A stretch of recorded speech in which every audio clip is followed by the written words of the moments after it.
সুখবর পেলেন তাইজুল মুশফিক ও লিটন কুমার দাস। আয়ারল্যান্ডের বিপক্ষে ঢাকা টেস্টে দুর্দান্ত বোলিংয়ে টেস্ট র্যাঙ্কিংয়ে উন্নত হয়েছে তাইজুল ইসলামের।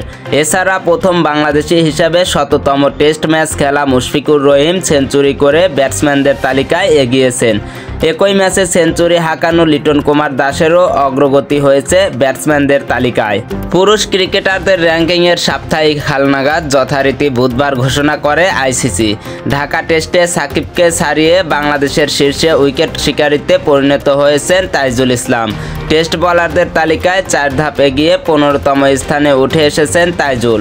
বাঁহাতি এই স্পিনার এখন বাংলাদেশের বোলারদের মধ্যে এখন সবার উপরে। এদিকে টেস্ট ব্যাটসম্যানদের মধ্যে ৭ ধাপ এগিয়ে ৩০ নম্বরে উঠে এসেছে বাংলাদেশের সবার উপরে আছেন মুশফিক। ৮ ধাপ এগিয়ে ৩৭তম স্থানে লিটন, তার সমান ৮ ধাপ উন্নতিতে এখন ৪৬ নম্বরে আছেন মুমিনুল ইসলাম।